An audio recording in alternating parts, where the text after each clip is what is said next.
And welcome back to our upper bracket series between Fnatic and Mad Lions. We are jumping straight into picks and bans. Mad Lions this time on the blue side, Fnatic on the red. I'm still Dracos, still joined by FLICKR, and we're going to get things kicked off very quickly here. And I want to immediately tee off what the analyst just said, which is, will Mad Lions ban the Senna? Or will they, again, try to trade it for another high priority pick, try to trade it for another free farming lane phase, and Carzzy just decides, hey guys, that one might have been on me. I went a bit too aggro in that mid lane on the Aphelios. We can take the free farm lane and try to run it immediately back. Adaptation, I'm curious as well, FLICKR, because I'm not sure. I would love to see the Senna banned away, quite frankly. But Matt obviously have prepped, have planned, have a lot of strategies up their sleeve for this series. And see if Fnatic, as the team that won Game 1, feel like they need to do anything different if the Senna's not banned away, or if they're just going to run back the same draft. Because despite the fact that we've switched sides, the bans so far, only 2 bans in admittedly, are identical. I would like to see more agency given to Humanoid's champion pool. I agree with Yamato that I feel like Humanoid has a smaller effective champion pool than some of our other mid laners that are left in the tournament or throughout the LEC. When he does get on one of his big priority picks, it's always so explosive and exciting to watch. And while he is a good Zoe player, Zoe doesn't have the same agency as something like his Azir or his Kiana or his LeBlanc. So these are kind of the big picks that I would really like to see Humanoid get his hands on so he can be a bit more impactful and not necessarily so locked down into throwing out bubbles, looking for CC chains, or just being a wave clear bot. But FLICKR, in an interesting turn of events here, it's not going to be about Humanoid's champion pool that I'm worried so far in the draft. It's going to be about Fnatic banning their own Senna away. Now, maybe they know something from scrims that we don't, but this is not something that Mad have really been known for over the course of the season. Carzzy very much a traditional, more of a hyper carry player outside of that MF pick, and now they've taken it away from themselves. Ezreal also banned by Mad Lions. Set the follow-up. There's actually so many bot lane focused bans in this draft so far. And is the priority pick going to be the Renekton priority that we've seen or the Aphelios priority that we've seen? I personally am on the side of Aphelios. Thank you, Mad Lions. But that does mean that the Renekton that we've seen really dominate a lot of drafts throughout playoffs has slipped through everyone's fingers and kind of everyone's goalpost right now. It might not just be a priority between Mad and Fnatic, but it is something to think about, especially with top laners like Ornn and Set taken off the table. And I'm curious to see if we see that adaptation that you talk about. The MF going to be picked up for Fnatic. Would not be surprised to see it paired with Hylissang's Thresh. I frankly love that duo for Fnatic. But of course, Gragas was unbanned, so Selfmade will grab it there. But one thing that we talked about last game, FLICKR, was the adaptation overall for Bwipo, if it was going to remain tank meta, tank meta, tank meta, or if we would see Bwipo really start to flex later on in this series by trying to pick something that is more of a bruiser, that is more aggressive, that can kind of snowball these leads a bit faster. I mean, historically, when Fnatic have looked across from Aphelios, they were one of the first teams that brought out the Gangplank or the Zac into the pick, effectively just making Aphelios' life a living hell by constantly throwing backline and dive access there. You already have great reach with the Misfortune ultimate as well as the Gragas cask, so I expect the Zac and the Gangplank to be on the minds for Fnatic pending what matchup is going to go down here and to really make Carzzy sweat in that backline from pressure. But also I feel like we have to talk about the jungle now, because the Grag's been locked in for Selfmade. It's 5-0 so far in the playoffs, undefeated. And Shadow, we saw a monstrous performance up against G2 on this Olaf, a champion I have honestly very mixed feelings about, but when it's played well, when it starts to win a game, it looks so absolutely unstoppable. And it's quite cute that Shadow would pick Olaf across from Fnatic as Nemesis flashes Annie, praying to the Church of LS. There we go. Ooh, the Yasuo Gragas combo. So we've already seen Fnatic pull this out in the playoffs quite to devastating fashion. It then does put more pressure on Humanoid that he cannot lose priority or the ability to contest priority in this mid lane, because we know that Nemesis will just peace out and look for incredible dives like how they dominated against Alphari. So needs to find something that can compete with this pick. It is still technically a flex pick, so that could also be Bwipo's Yasuo. But wherever this Yasuo goes, Selfmade is sure to follow, and Selfmade is one of our best Gragas players, so it should be explosive, it should be exciting, and Renekton, goodbye. And I like that they've already seen a bit of hard engage. They already see the Gragas there. They do not want to deal with the Hylissang Rakan as well. And it seems to be the standard so far in the series. You pick the Thresh, you get that Rakan off the table. You do not want to play against it. So respect ban up against Hylissang. Fnatic will ban away LeBlanc too, and it seems like they are giving that recognition to Humanoid that you talked about, limiting some of his impact, making sure that he can't be that crazy assassin, that he might be forced to stay as that sort of wave clear bot, that pick tool, instead of being able to kind of roam freely. The Azir blind pick is still available for Humanoid if he wants to try to take the matchup there. not terrible. Obviously, you can just choose to try to stay away from. That said, if the Gragas Cask ever does connect with the Zir, he is very fragile, and he would just basically pop, so you have to constantly be looking at your screen, as it seems like Mad Lions were thinking the same thing that we talked about earlier, which is should probably get rid of the potential of either a top lane Zac or a support Zac and give Carzzy some space to breathe. Gangplank is still available, however, for Bwipo. I would assume would be a support pick, however, here, so they can make sure they absolutely get the counter pick and they can still flex the Yasuo around in draft. And I'm holding my breath briefly here. Yes! Oh, wow. All right, you want two playmaking supports going toe-to-toe? Well, you're going to get it, friends at home. Blitzcrank locked in for Hylissang up against an Aphelios. You wanted explosive Frostgrain. They're just doubling down after every single pick. Now, I know with the Nautilus into Thresh matchup, because of the wind-up animation for Dredge Line, as it's a mid-lane Nautilus, thank you, versus Death Sentence, is that whenever the two champions try to hook each other, Nautilus will just win out because he hits Thresh faster. But I don't know the animation time wind-up for Blitzcrank's Q. It's pretty fast. So I'm curious if it's kind of like the same soft counter or soft answer where Thresh is like winding up Death Sentence. It takes like 10 years and Blitzcrank just quickly snatch grabs him while he's doing it. I believe it is the same. I believe it's the same 0.25 second cast time. So he should have that window to make things happen. But now we have the Nautilus locked in for Mad, most likely going to hit the mid lane in the hands of Humanoid, and an Aatrox on the top side. And I love that Fnatic have saved Bwipo this last pick. If there was ever a time to see Bwipo get really crazy, show us something new. That's not really what I was looking for, but Bwipo's Gangplank is legendary and would have to be respected. Oh! We prepped for this! Oh, we prepped for so many weird solo queue picks, folks, and they never happened. They never played on stage, but Bwipo has been jamming Malphite and solo queue, and if it is on hit, press the attack, Malphite. Trinity Force! I'm going to lose my mind. Sorry, not on hit. Trinity Force Sunfire Cape. This is a Wombo comp. That is a Malphite Yasuo. This is not Bronze 5, folks. This is the LEC. We do things different here. Do we actually? Because look at all the knockups and the prep for Yasuo. So I think Yasuo is the core of the composition that you called it and why Bwipo went towards the Malphite. Not that it's a bad matchup. Obviously, you can itemize into armor. You can try to play around Aatrox. The thing that I said Gangplank is that there's the Aphelios in there, and Bwipo loves playing both sides, the Aatrox and the Gangplank matchup. He's super confident on either side, and I've seen him outplay the Aatrox on the Gangplank, using like the speed up of his barrels to get around like all the flips that Aatrox is doing up there. So the fact that Yasuo is here is why I think that he really solidified and said, Malphite's the way to go. I can set up Nemesis, and now all my eyes are on, I want this Wombo combo. I want the ridiculous Yasuo ultimate. I want the Trinity Force to come out of Malphite. I want the explosions.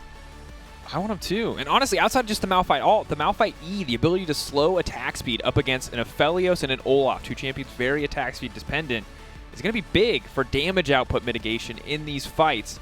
We're not getting ready. Game 2, of course, Fnatic up 1-0 so far. Adaptation was the question mark coming into draft. What do Mad change? How do Mad adjust? What are they going to show us that's new? And this game looks completely different in draft. This looks a lot more like what we saw from Mad in their series versus G2. And actually, when you do have Olaf into Gragas, you can try to abuse that jungle matchup. So checking across, there's no sweepers. They have 5-man stacks, so potentially something went funny in scrims. It's a Blitzcrank. Maybe they're just like, it is solo queue. Everyone 5-man stack in a bush. Wait for Blitz to walk into you. But I really am curious what Shadow's going to do here to try to not necessarily bully Selfmade around, but at very least track him. Yeah, and Shadow, of course, is a player that was very, I mean, Rookie of the Split vote was very, very close. We've had years where it's just been 1 or 2 names that have been at the top, but Shadow was one of those names in the contention kind of for that title. And it's really important to note how incredibly good his series versus G2 was, because you can see in the regular season in wins, he was a solid performer. This is just in wins. He was really good, but it wasn't always highlight material. Every single win versus G2, 4K+A at 15. This man dictated the pace of the game. He was the one that made things happen, and if he can have a similar performance on the Olaf here in this game, Fnatic aren't really going to get a chance to get their little Wombo combo together if an Olaf just takes over. I think it might be going down now that we have Shadow on our screen. So what they did is Mad Lions 5-man stacked on red, but they had a trinket onto blue. So they know that Fnatic have no information about where Shadow is starting, and leashless for top and bot lane, so they're not getting any information from a delay from the laners. Now on the opposite side, Selfmade got a very similar privilege. He was leashless wolf start, so he allowed his Misfortune, his Blitzcrank to get down there early. So everyone should be blind. Maybe some of their suspicions based on traditionally Olaf would like to take blue buff so he can maximize throwing down those Qs. Oh, that's big damage. It's I a was big very mental surprised game. that hook hit. You only gotta thread it once. That's the thing. If you hit one hook, then you got the mental edge. Now Carzzy knows that he can hit it, and he has to be that much more respectful.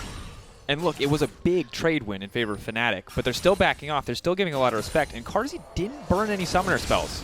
So not the worst that it could have been. It is going to be a full side top clear from Shadow now as he moves into bottom quadrant. Quadrant? Quadrant? Sure. Quadrant? Yeah. Why not? Sure.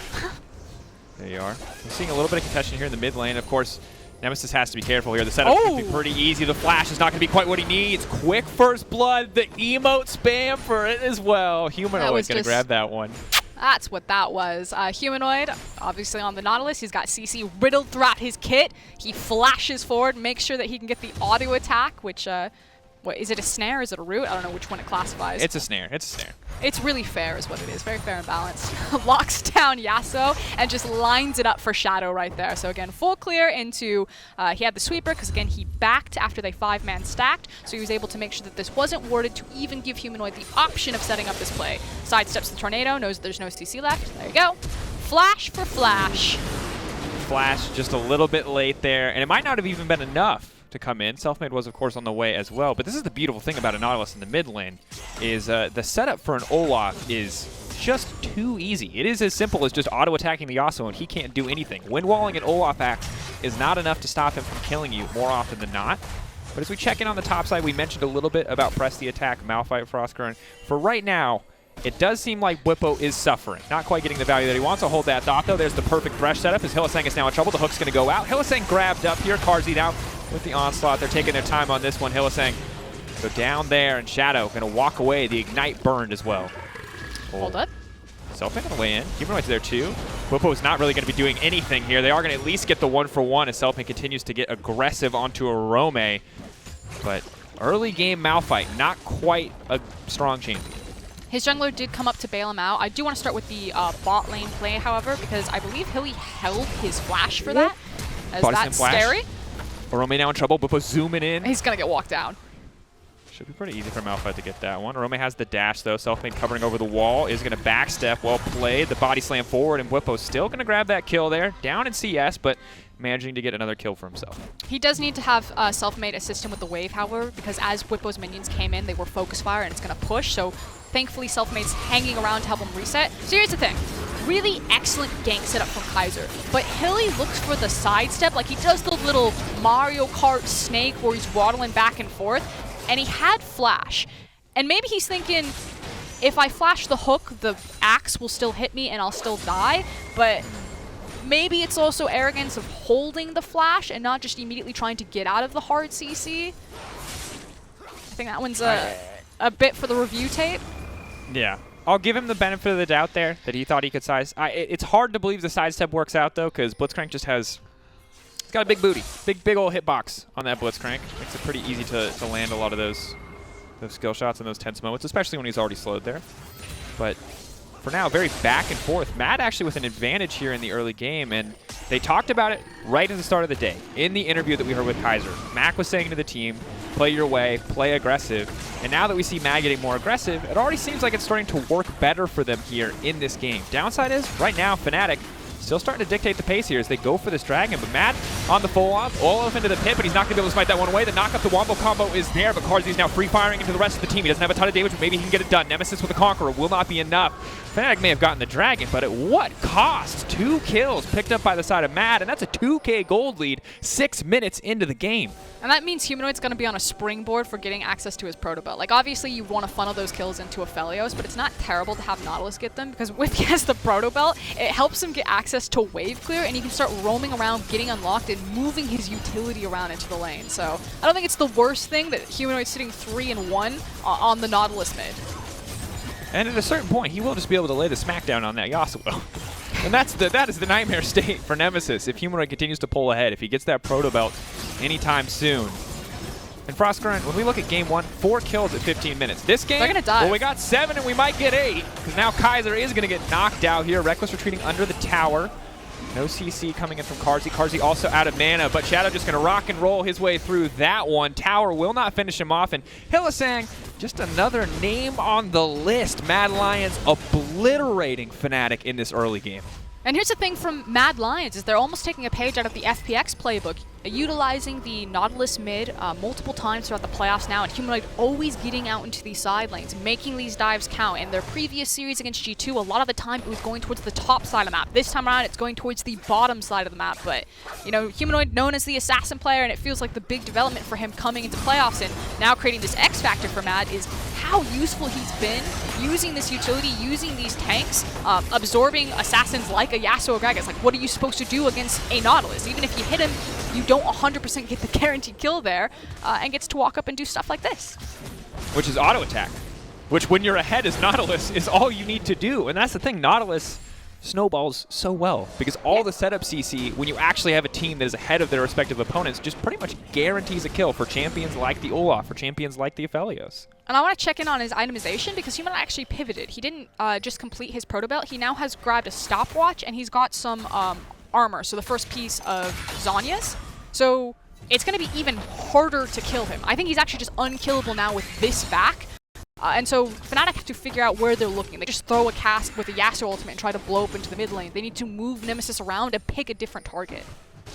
And Fnatic's damage profile for right now, Yasuo MF, obviously entirely physical damage here, and you are going to get a mixture with on-hit Malphite depending on where Bwipo wants to build, but Bwipo hasn't built any of that damage yet. Gragas, a similar story. He will get damage under his belt. He can be an AP threat, but for now, he hasn't even finished the Luden's Echo, so this early armor purchase is, yeah, I just think very, very hard for Fnatic to actually deal with in terms of kill pressure in the mid lane. It's going to be nigh impossible to bail Nemesis out of this lane.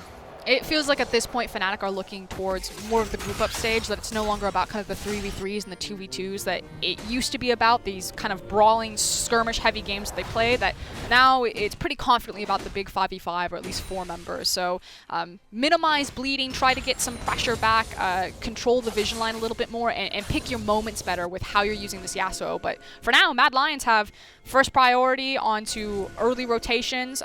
Yeah, Nautilus is unkillable now that he has access to the stopwatch and some pieces of armor down there against the Gragas Yasuo, but he's also that much better at diving as well. He's got the stopwatch to play with, he's got the armor to dive, and I expect that to kind of be the game. Oh, there's the ulti. Now the first axe is going to hit. Goodbye to Nemesis.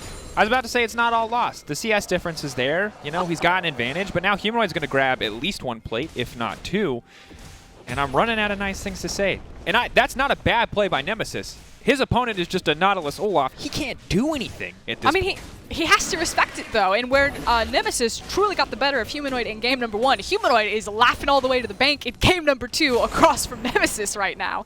That is, like you said, it's Nautilus. You pressed R on him. Nemesis is like, this is cool. I'm really glad that I get to play around this. I could flash under my tower. I will most likely immediately get hooked. So instead, I will accept my death honorably.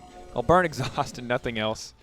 Of course, as a reminder, tomorrow, G2 Esports versus Origin will fight to play the loser of this match, either Mad or Fnatic, starting at the same time the show started today. So be sure to tune in for that one.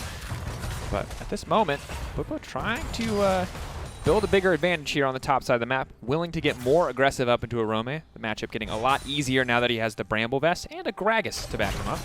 Definitely needs his jungler's help here. Maybe they get a kill.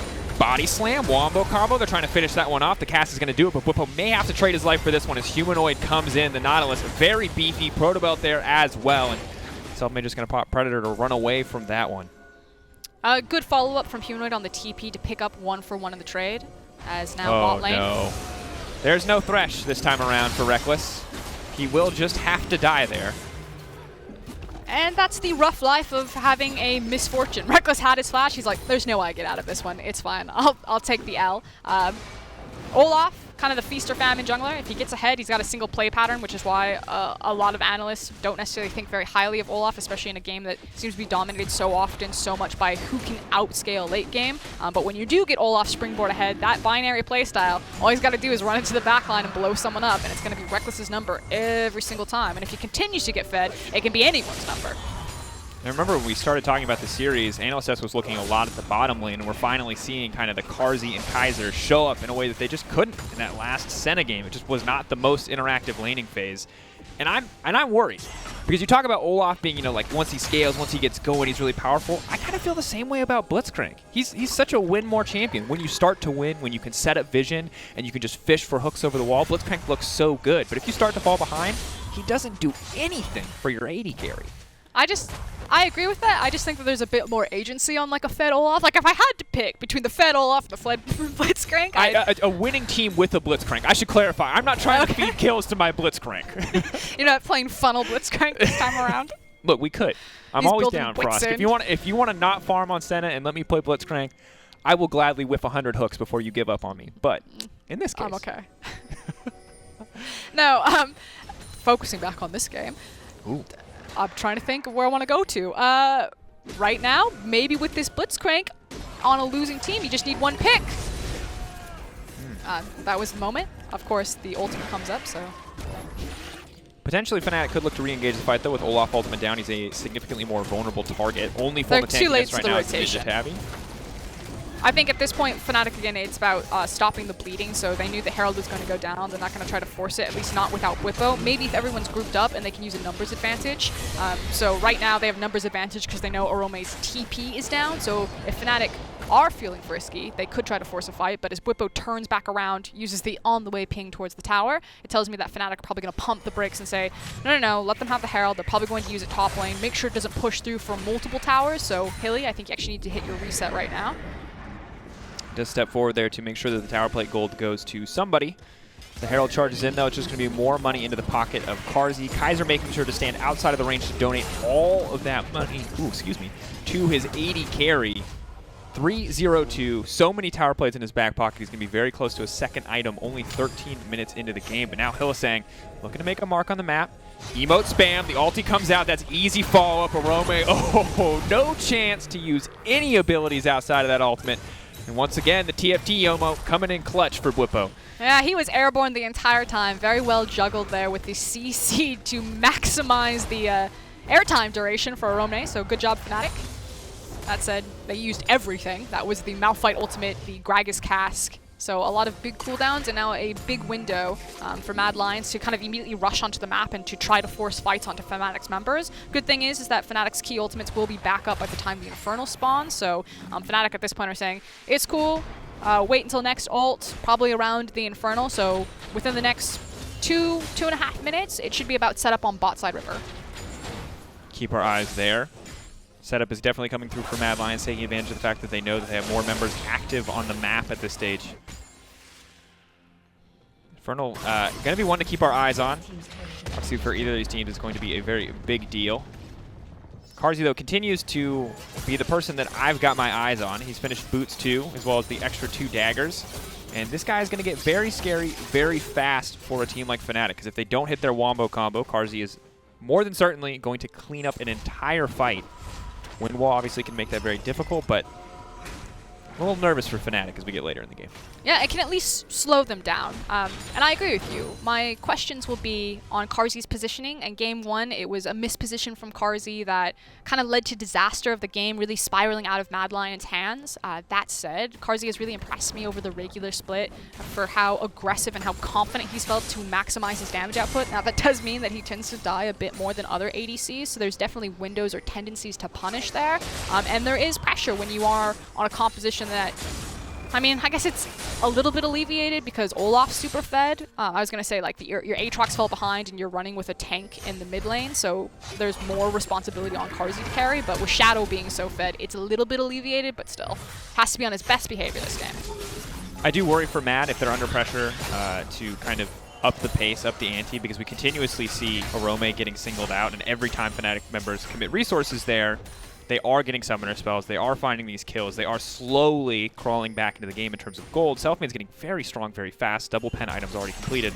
So I wonder how much longer Mad are going to feel very confident to take these fights if they keep giving up these kills, if they keep losing these small advantages on the side. Lane is Shadow, now going to try to rock and roll his way out of that one. The Lantern will get kicked, but Bwipo just follows over the wall. They might be able to grab Kaiser here, even if they can't take out Shadow. They're now running for his life. Hook will connect. Carzzy standing over the wall. That's going to be a big, huge fall, but Nemesis is now on the way in. Looking for a knockup to get the ult started. Bwipo's continuing to step forward, though. He remains unafraid.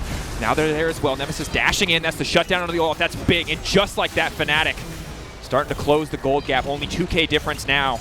a solid play in the end for the team. Yeah, making the most of the dive right there. In fact, they're going to turn it around. Ooh, another hook. Keep your eyes on any kind of knockup. Nemesis holding off on the ultimate, definitely wants to get that one, but Humanoid, one of the strongest members on the team, is just acting as an excellent front line, but how much longer? Nemesis wants to find the knockup. The wind wall's there. He's got the ult down. Nemesis playing so well around the wind wall, but not well enough. Carzzy close out that kill as a double goes over to Rekkles. And Rekkles and Carzzy just plant their feet and are just unloading as many auto attacks as possible. The difference is that Carzzy has the gold lead advantage as well as the Aphelios at this point. It feels like Rekkles is, at this point of the game, really reliant on his ultimate that had been used at the very beginning of that fight. You can see all the cooldowns coming off. And as we get another look at that dive, I want to point out Selfmade. So because he had used his ultimate in the previous exchange, which, first and foremost, we have to back up. That is such an obvious trap, and I think that that comes from maybe not being used to playing against the Blitzcrank when you place the ward and then you just stand on the other side. Whoever comes up to clear the ward, you just snap grab them over. So Shadow should learn his lesson there. But pointing out back to Selfmade, because he had used his ultimate previously before the fight, I think it extends it a little bit for Fnatic. Like, if Selfmade has his ultimate there, they don't have to chase so deep, take so much damage to clean up some of these back half kills. And then I think this is the other questionable decision from Fnatic, for Hilly to re-engage the fight when I think they got everything that they wanted already. Oh, hold that thought, Frosker. And we got another fight. We got a TP on the flank. Bwipo running into the backside. He's looking for the setup. He's got the perfect access for Yasuo. The entire team is grouping in the pinch. They can't afford to do that. They have to back away from Bwipo. They're retreating. That's the knockup. Nemesis won't be able to get into the midst of the fight. Still zooming onto Orome, though. The knockup is there. He's going to deny the death. Saves Hylissang's life there, and Fnatic just smashed that exchange, tying up the gold lead just like that. They just ripped Mad Lions apart. Bwipo, just a heat-seeking missile onto Carzzy in the backline right there, deleted him. And that's one of the scary things about Malphite, is that, yeah, he got punished in lane, he got kicked around, but now that he has the Sheen, he's got the Bramble Vest, the Sunfire Cape, he actually just blew that Aphelios up all by himself. And the thing is, even if Bwipo doesn't do damage, you still have to be scared of Bwipo ult because it's just a taxi for Nemesis, Frosker. So Carzzy has to back away, has to stay as far back from the Malphite as possible. Even if he's not necessarily scared of the Malphite, he knows Yasuo is going to be on him in an instant if he missteps. So, well executed by Fnatic, and Mad Lions looked like they were in the driver's seat for so long, but Fnatic played this very well to come out on top. And again, look at Carzzy. He sees the TPs coming in, so he's afraid to step forward and group up. He wants to stay in the back, and then you are right. Yeah, Malphite can be a taxi for Yasuo, but Malphite doesn't need Yasuo's damage there. No, I was Look at so that. wrong. He just 1v1'd Aphelios. I was like, he doesn't have that. He's like, he doesn't have the damage yet. All he's got is a Sunfire Cape and a Sheen. He definitely has the damage. I was wrong. He had the damage. I take it back, Frostcurrent. He has to be scared of just Malphite and Malphite alone for the rest of this game. That was a lot. And I think now it's going to be, so here's the thing, it's kind of this scary dynamic where you have dive tools on both sides. Definitely Fnatic's are much stronger dive tools whenever you have a Yasuo Malphite Gragas cast, like 100%. But because Shadow is really fed, he theoretically can work like a dive tool. Pops his ultimate, starts sprinting to the backline, but Fnatic's composition are 5 champions that do damage. So even if he finds one of them and trades his life, you still have to deal with the other 4 members. Because Orome got tanked pretty hard up on the Aatrox, he's not as powerful as he should be, and you're still running with a tank-esque support in that mid lane, so it's not like Humanoid's going to be picking up the damage slack. I just think compositionally, Mad Lions, these fights are going to be so much harder for them to survive. Oh, Rekkles. Body Slam's going to come in. They just have enough damage to burst through the Olaf. Carzzy just getting 1v1 by the Malphite. Frostguard, I'm glad you corrected me, or I certainly would have looked like a fool for the second time. That damage is so gross. Hylissang coming in with the hook, though, trying to buy space for Nemesis. Nemesis dashing out, getting the reset on the air blade as he comes through. Stacks up another tornado, can just fall up right onto Humanoid. Humanoid been hit by 2 in a row. Rekkles, they're going to try to clean it up with the ultimate, but Humanoid, from dominating here in the early game to getting obliterated under this tower, will be the 1-for-1 trade there between the 2 mid laners. But my God, Mad are getting destroyed. I'm curious how Bwipo found Carzzy all lonesome in his mid lane. I was watching what was happening in the setup top lane, but we'll see it in the replay. This does mean that Fnatic are going to easily rotate, walk to the Baron, pick that one up.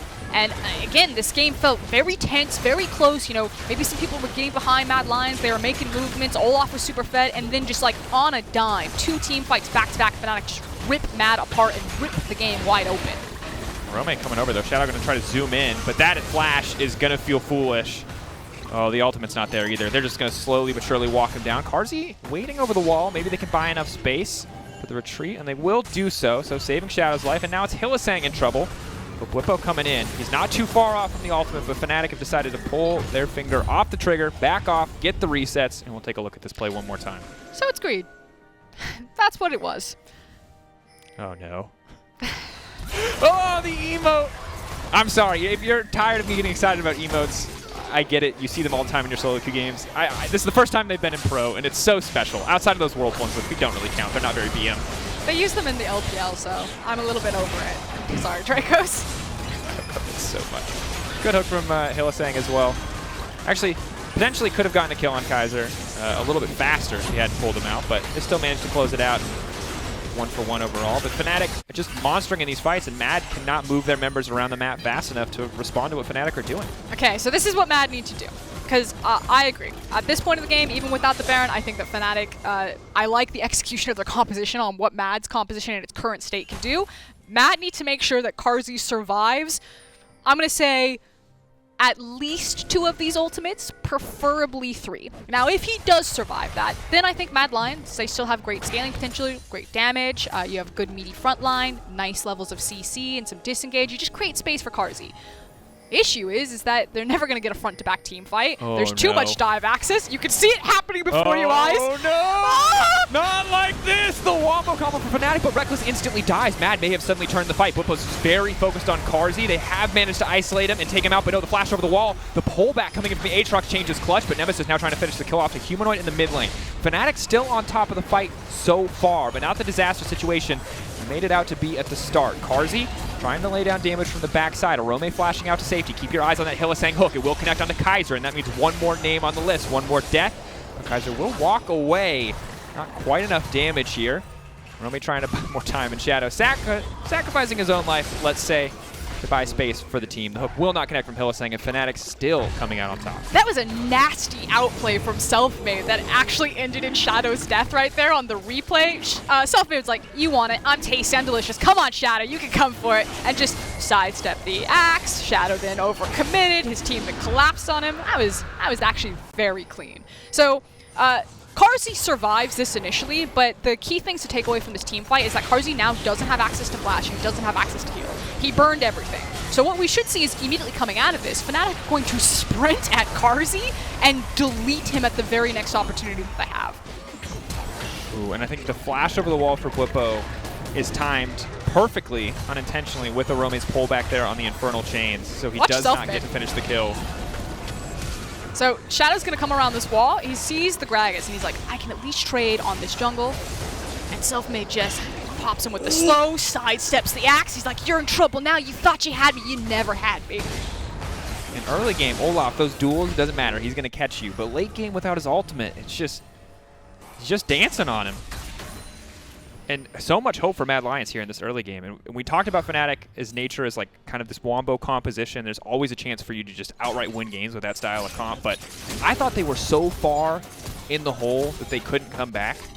And absolutely not the case. Fnatic have continuously find fight after fight after fight after fight in their favor, even after falling so far down early on. They are starting to get some of the more key items that they needed to on their Aatrox to participate in some of these damage. Also, I believe that Humanoid has completed his Gargoyle Stone Plate now.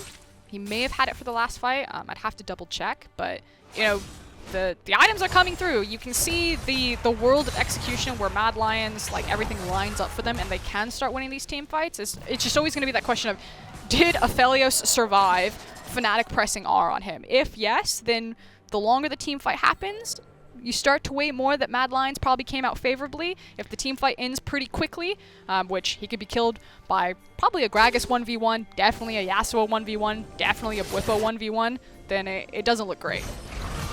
Orome does not want to get caught out again. Already 0-5. Hylissang on the chase here. Frostguard, my concern is this. I don't know how they kill Bwipo, because Nautilus does not have enough burst to kill him. And he has 3 armor items against 3 AD champions. Yes, Olaf does true damage, but that doesn't seem super reliable to me. So the later we get, until Carzzy gets some armor pen, I don't think they can kill Bwipo. Who? Oh, no. He's going in. He knows exactly where he is. He's trying to finish this one off. He's just going to dash out to safety. He baits out the ultimate. The rest of the team are just waiting for it to expire, but it's Kaiser on the backside. Carzzy's still in touch for now, but the rest of his fight is just getting decimated. But no, Bwipo just goes in through the exhaust. Bwipo does not care. He is the honey badger of top lane. He's emoting. He stops auto-attacking because he knows his team has won the fight, and that was hands down the most disrespectful thing I've ever seen in a playoffs best of 5 in my life. The only silver lining here for Mad Lions is there's not a wave behind Fnatic that they can't just clean up that team fight and then storm roll through. That said, rotating towards mid lane, so they did eventually find one, but that was about it. They didn't immediately get to turn and start decimating bases, but the point has been made, the emotes have been flashed. Fnatic maybe starting to style a little bit, especially Bwipo into that backline. I don't think that there's a lot of options that Mad Lions have left. I think picking Aphelios into Fnatic is almost like a death sentence. It is not where you want to be. Fnatic gonna grab their second Baron of the game. And from here, Fnatic set to close out yet another matchup. This time, Mad showing us so much more, but still not enough in the face of Fnatic as we look back on this, well, very wild exchange. I mean, it's adorable because Nemesis is just like getting information. You see all of the 4 members of Fnatic in mid lane, and then Nemesis sits in the bush. He just waits for his team to give them the numbers advantage when they start this fight. The fact that, again, it's Fnatic who are first to the rotation, which has been kind of the constant throughout these 2 games of the series. And then as soon as Carzzy shows his face, Bwipo has R. He's just like, I don't even need Yasuo. I'm taking this Uber alone. Right on him. And Bwipo, of course, couldn't have finished off the kill, so he chooses to press S instead. But with no lifesteal and no armor pen, outside of maybe Bloodline Legend, or Legend Bloodline, he's killing himself on that Malphite when he auto-attacks. And that is the absolute worst possible scenario for an AD carry that has to kill 4 other people on that team in any given team fight for Mad Lions to win the game. And unfortunately, Orome has, again, we said, he's completed 2 items now, but he's still just so far behind the clock that he's no longer a damage threat onto the side lane. It's really now just left open to Shadow and Humanoid, maybe CCing someone to death, and hopefully Olaf's damage is enough to take them down, but oh no. It's dire straits. Here we go, possibly last stand for Mad. Selfmade fishing with the cast is going to go in. Nemesis won't look for the fall. Body Slam Flash will not connect. Bwipo on the backside trying to zone Humanoid out of the fight. He can go over the wall at any moment with that ultimate. He has Flash and ult available onto Carzzy, and he's going to go for it, but it will not connect. But now the American Assault comes out. The rest of the team still trying to fight. Humanoid in the backside, but they don't have any damage. Look at He's by the entire team, but Carzzy, big ulti over the wall. Orome holding on for now, but Nemesis getting the ult. Now he's feeling himself. He's running through the entire team. Triple kill. Rekkles flashing over. He's strutting his stuff, and Carzzy just does not have enough damage to close that one out. Infernal Soul, and it looks like game 2 for Fnatic as well. There was a split second. There was a tiny window where you could see it, where Carzzy was untouched, where he was starting to get damage across multiple members of Fnatic, and then immediately it was snapshot. Fnatic just obliterated everyone in front of them. They have the Baron, they have the waves, they have the soul, and they now have match point. 12K gold lead. Remember, Mad Lions, they were 4K up in this game, but Fnatic did not give them a single opportunity mid to late. A second win for Fnatic, a clean finish to the game, and as you said, Frostgurn, match point, and the Mad Lions left reeling after that one. And now it's kind of back to the drawing board. They took away the Senna themselves, so they went for the Aphelios. Like, what do? You feel that you probably got a decent draft right there. Maybe they change up some of the jungle positioning, but I just think that this was execution-based, especially in those team fights. I'm going to say it again. I think picking Aphelios into Fnatic is just, it's a death sentence. You can't really do anything. This team just seems to obliterate that pick every single time. The Malphite was insult to injury. Well done by Bwipo. I learned a lot about the champion. Apparently, so did Mad Lions. Very, very hard to watch for any Mad Lions fans after there. But after the break, Laura is joined by Kadril for more insight as Fnatic are 1 win away from a spot in the finals. And we've got more playoffs action tomorrow. G2 and Origin facing off to see who will fight the loser of this best of 5. Don't go anywhere. Teams are definitely stronger than they were last year. I still believe that we are ahead of the competition, given our players. I'm not scared of losing. I just always try my best and give it all I have to win. Dennisly catches onto Perk, but he turns around, petrifying gaze. That manages to stun 2. The knockup from Wonder is fantastic. G2 have turned this game around. Every team makes mistakes, but they will always get punished. They will not really get to the late game that they want to with their comps they draft.